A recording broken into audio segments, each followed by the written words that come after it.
بسم اللہ اعوذ باللہ من الشیطان الرجیم بسم اللہ الرحمن الرحیم انما یخشى اللہ من عبادہ العلماء وقال النبی صلی اللہ علیہ وآلہ وسلم العلماء ورثۃ الانبیاء صدق اللہ العظیم وصدق رسولہ النبی الکریم۔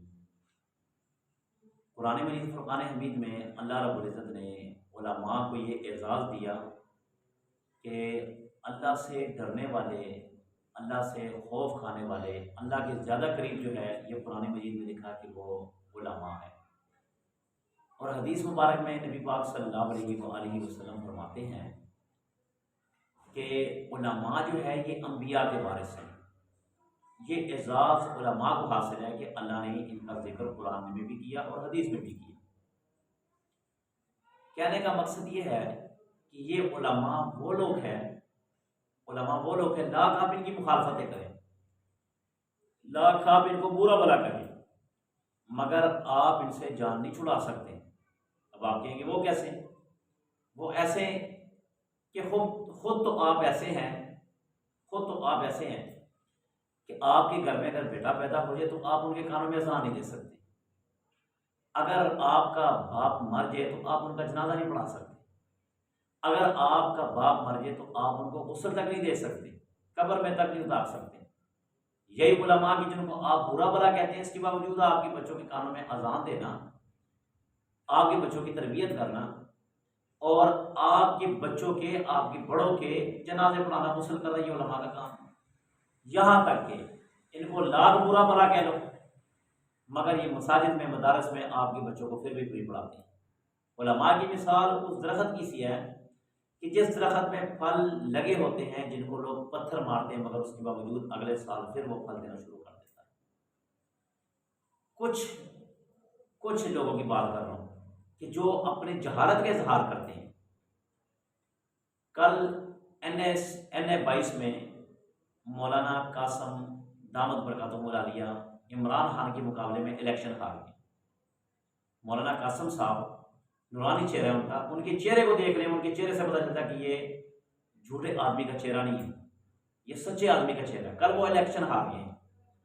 میرے دوستوں، الیکشن ہارنا آپ سب نے، آج میں نے سوشل میڈیا پہ دیکھا لوگوں نے پوسٹ لگائی تھی، مجھے دکھ ہے کہ مولانا قاسم صاحب ہار گئے ہیں، یہ ہو گیا، عمران خان جیت گیا، کسی نے کیا کمنٹ دیا، کسی نے کیا کمنٹ دیا۔ میری رائے سنیں، میں کیا کہہ رہا ہوں۔ مولانا قاسم صاحب جہاں سے ہارے ہیں، یہ مولانا قاسم صاحب کی بدقسمتی نہیں ہے، یہ بدقسمتی مردان میں NA 22 کے حلقے والوں کی بدقسمتی ہے کہ جو اس نیک آدمی کا سایہ اپنے سر پہ نہیں چلتا۔ سمجھ آ رہی میری بات؟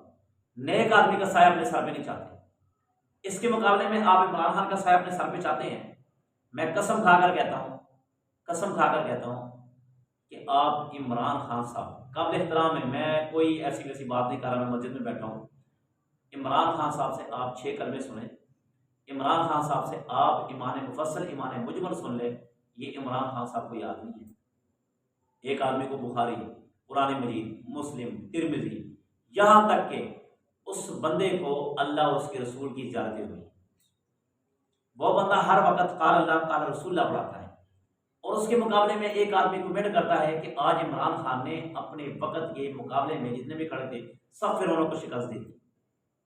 یہ ایک جاہل نے کمنٹ کیا، اور خدا کے بندے، تو اس بندے کو فرعون کہہ رہا ہے کہ جو اللہ اور اس کے رسول صلی اللہ علیہ وآلہ وسلم کی ذات جس بندے کو کی ہے۔ دوسری بات، آپ کبھی اللہ کرے میرے سامنے فیس ٹو فیس بیٹھے ایسے بندے، میں ان کو جواب دوں، کہتے جی اس وقت عوام کس کے ساتھ زیادہ ہے، اس وقت اکثریت کس کی زیادہ ہے؟ جاؤ میں تمہیں چیلنج کر کے بتاتا ہوں، جب دجال آئے گا سب سے زیادہ اکثریت دجال کی ہوگی، سب سے زیادہ اکثریت دجال کی ہوگی، سب سے زیادہ طاقت دجال کی ہوگی، سب سے زیادہ قوت دجال کی ہوگی۔ اب میں دجال کو خدا مانوں، میں دجال کو ولی مانوں؟